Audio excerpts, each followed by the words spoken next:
Of our students, if you were to go back to even pre-pandemic levels, our 90th percentile students have maintained kind of some integrity.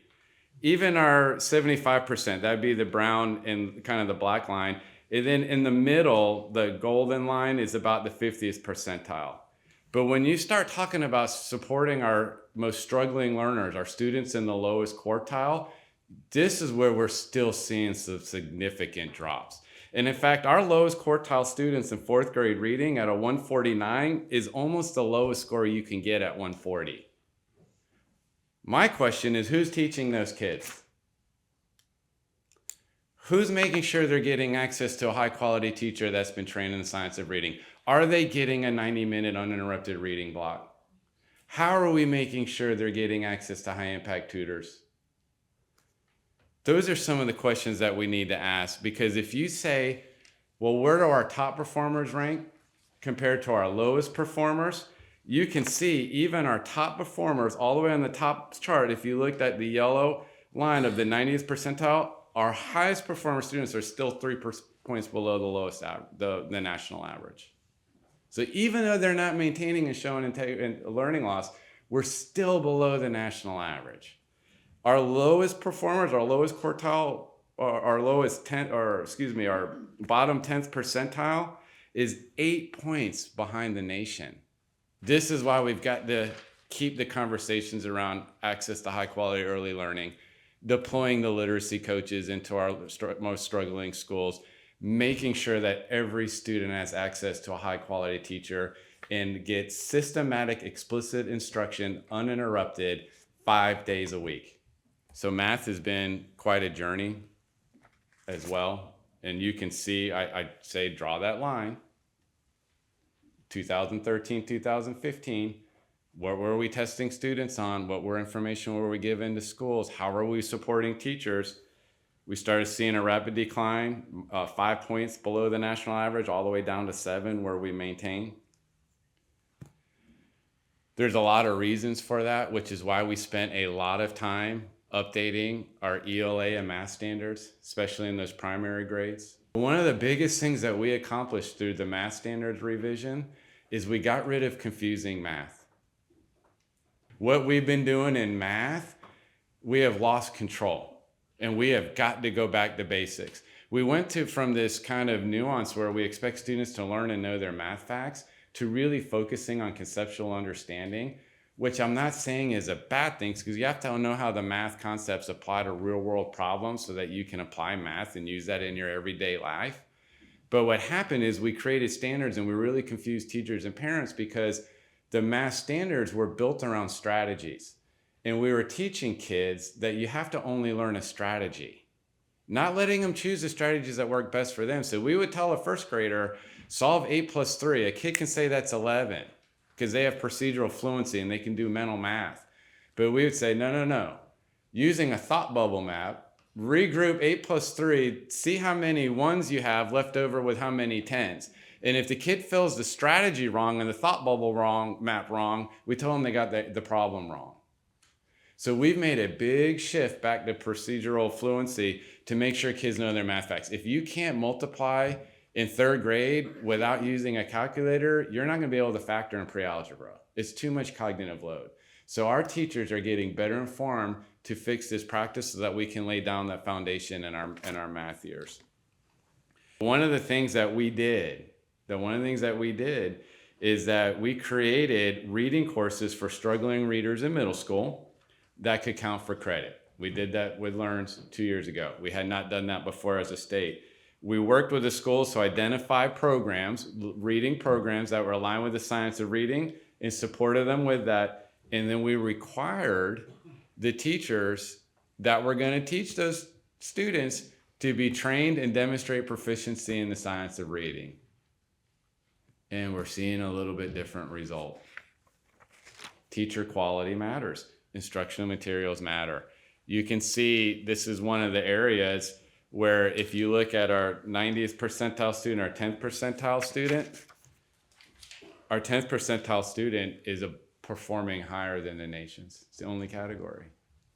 Because we're investing in teachers, we're giving them better information, we're giving them the tools they need, and we're holding our students and everybody to a higher standard, and we're seeing those results. In 8th grade math, this is an area where I think we have a lot of opportunity. You're going to hear us talk a lot about acceleration. You can see that we've really, when I draw that line at 13 and 15, have fallen behind the national average in math. Part of this, I think, is because we don't have an accelerated math path program. We do not have enough students earning high school credit in middle school. 17% of our students last year took algebra in 8th grade. Our readiness rate said about 52% of the students were ready for it. So we've got to do a better job at identifying students who are ready to be an accelerated math path and give them an opportunity to be in those courses. Our kids can do it. One of the other things that I know we did this year with Atlas is went back to end of course exams in geometry, algebra, biology, because what we were doing is we were putting teachers in a moral dilemma all the time. Like, so say I was teaching 8th grade algebra, and that's what the students were assigned, but our assessment was on 8th grade math. Does the teacher not teach algebra to teach to an assessment so their scores look good in the grade, or not worry about the assessment and teach the course that they're assigned to teach? We're not doing that anymore. We're giving everybody clear, concise language. It's very systematically aligned. Students, teachers, parents will know what we expect of them, and we're giving them information along the way so that they can know and understand what we're doing. I'd like to let you know that everything we do, we're going to come through the lens of making sure that the decisions we make, the professional development that we lead, the guidance that we give is putting every student on a pathway to be enlisted, enrolled, or employed. So with that, Chair, I'll just kind of pause on the overview of the data and then be happy to entertain any questions. Thank you, Mr. Secretary. We will go ahead and open up the floor for questions. First on the list, Senator Sullivan, recognized. Thank you, Mr. Chair. Thank you, Mr. Chair, am I on? Yeah, there you go. So we spent a couple of days this week talking about what the characteristics of a teacher are. You just showed us a lot of data and things that we need to be doing to help our students achieve. I didn't see anything in the report that said what the teacher needed to look like. Their immutable characteristics, what their race, their gender, their sexual orientation, their background, none of that showed up here. So although those may be important and are important, what I'm hearing you say, there are things that are a lot more important, and we've got a lot of ground to make up, and we need to really focus on the areas that you're describing right here. Would that be accurate or close? Well, so I would say that teachers are the greatest impact on the predictors of the outcomes of students' performance. Teachers come to classrooms from many different pathways and many different backgrounds and experiences. I think oftentimes you would like to see your teacher population mirror the demographics of the students that you serve in an ideal situation. And there's not a greater investment that we can make than investing in teachers. So when we look at what we did in LEARNS by raising teacher salaries, establishing teacher merit pay, making sure that we celebrate, recognize, try to retain our most talented teachers, there's a reason for that. But to grow your own programs, I think some of the times we see that have a greater impact, especially when we can find teachers that are in communities, paraprofessionals that want to become teachers. We've done a lot as a state to make that pathway more obtainable. Where I get frustrated is saying that in let's say in K3, making sure teachers are trained in the science of reading and assigned to students that they can support and not take that serious. When we go through our university partnerships and programs and have been doing reading audits around the science of reading, we're going to give some of these programs Fs. I shouldn't ever have to sit in front of a superintendent or a principal that says, I just hired these people fresh out of college and they're not day one ready. So when we look at that experience in teacher residency and apprenticeships, holding all of our partners accountable is going to matter. But to your point, getting the right teacher in front of the students that has the skills, that has the support and the training they need is going to be the greatest impact for moving the needle. So that upper quintile, what needs to be done? Because the language between our 10th percentile or our lowest quintile is only two points. And we looked at the fourth reading and fourth math, that chasm was much higher. What can be done for our lowest performers in math that's not one-to-one intervention? Why I mentioned the accelerated math path, that helps. I mean, obviously we want those who have proficiency to achieve bigger and better above the national average. But what can we institutionalize that helps those who are languishing that isn't just one-to-one intervention? Yeah.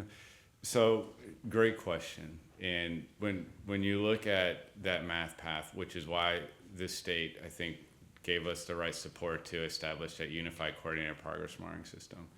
When we're able to take that snapshot in student performance in the fall, winter, and spring, we can see who's needs additional support, which we want to make sure teachers have access to the right materials and intervention supported tutors, but who's ready to move on. I can tell you in third grade who's ready to move on. And when we build out that math path, what we're looking to get through by this summer to help support districts is, what does third grade advanced look like? What does fourth grade advanced look like? How does this path lead up to a kid getting to pre-algebra by seventh grade or even sixth grade? You know, we had less than 100 students take geometry in middle school. Well, if you're going to be on a path where you're going to get an international baccalaureate diploma or become an AP scholar designation, you need to finish algebra and geometry by the time you're in middle school and start your world languages. Very little schools do that. So when we look at pushing acceleration, it's about supporting those districts and making sure that they know you can't just take a kid from seventh grade math and put them in algebra where they skip pre-algebra, because they're going to lose some foundational skills that's going to show up in geometry, calc, and trig. Is that path start all the way back in elementary school to see which students are ready. Right now, we tend to have this mindset that we have to teach to the bottom and we hold kids back, right? And if you look at what 90% of what the research says, and it's done at a national level, and we could find the same thing here, is I can go into any school and log into any teacher's grade books. 80% of the students are going to get A's and B's on the assignments we give them. But 20% of the time it's on grade level. If we're going to fix this math path, every student needs access to grade level instruction each and every single day. I like to challenge these instructional myths where people tell me I have to meet the kids where they are. We have to meet them on grade level. Our kids can do this work. We have to stop thinking we're protecting them. I'm not saying they don't need intervention and support. I've even presented at some conferences lately and said, I feel like our most neglected students in their state are our highest performing students. What is stopping us from getting, how much time, how much money, what resources are stopping us from getting every teacher qualified, trained, certified in the science of reading tomorrow? So that's why I start with, we have to ignore the noise. And we get a lot of constituents that are trying to say we need to undo learns. It's the worst thing that's ever happened to state. No, I'm telling you, this is the best thing that this state has ever done, because we're investing in early learning. When we look at what we're doing to support even students becoming to us before kindergarten, the amount of training we're doing, we've established what's called local leads. And there's one in every county now. And they're working with their early learning providers to support a transition, which takes time, from moving away from an environmental scale on how do you define quality in early learning to what's called a class observation tool. So we used to rate quality in early learning based on the environment. Do you have books? Do you have a water table, a sand pit, a fire extinguisher? Now we're starting to measure what's the interaction between the teacher and student. So that's going to take us time to train and deploy. We've deployed literacy coaches to all of our failing schools. We need to stay the course. We cannot go backwards on that because they're supporting teachers. I was in a classroom, it was in a first grade class where a teacher was struggling, and the coach had been working with her on basic strategies like I do, you do, we do, classroom management, things were going on. So they had mapped out and scripted out a lesson. They were implementing the lesson, and the teacher even asked the coach in the middle of the lesson, I feel like we should change and pivot. And they were like, okay, of course, do what you need to do. And this teacher looked at the coach in the middle of the lesson and said, I'm so glad you're helping me become a better teacher. In the middle of the lesson.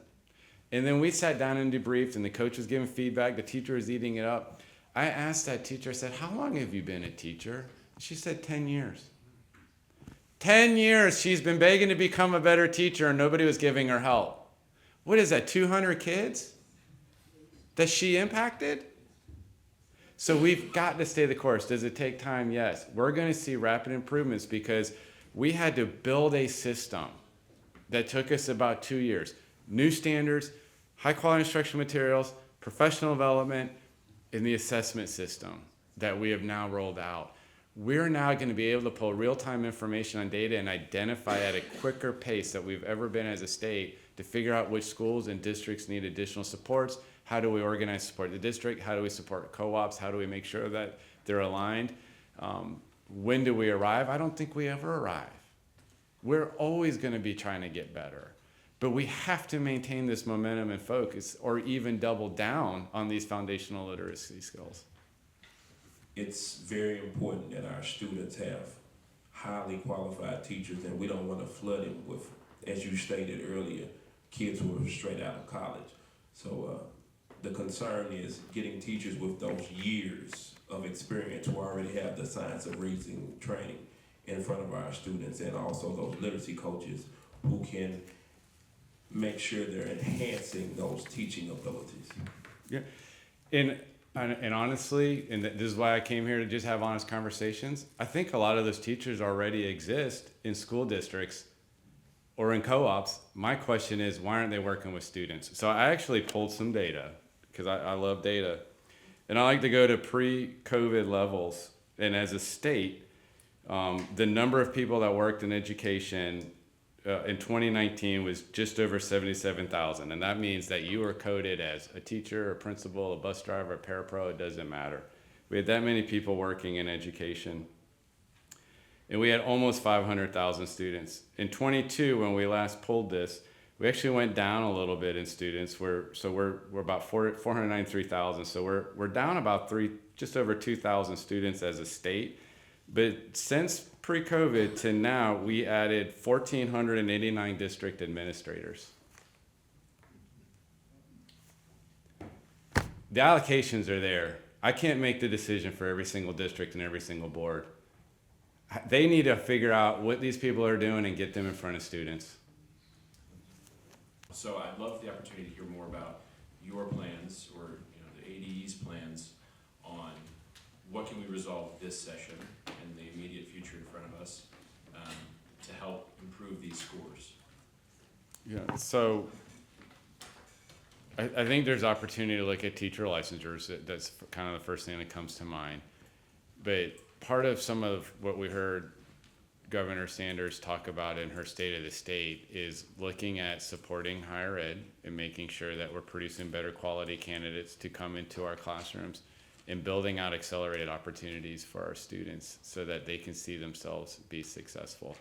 We've made a large investment in literacy coaches. We've made a large investment in progress monitoring. We've made a large investment in high quality instructional materials, raising teacher salaries, establishing the local leads. We need to make sure we keep that and then just build on that foundation that's been laid.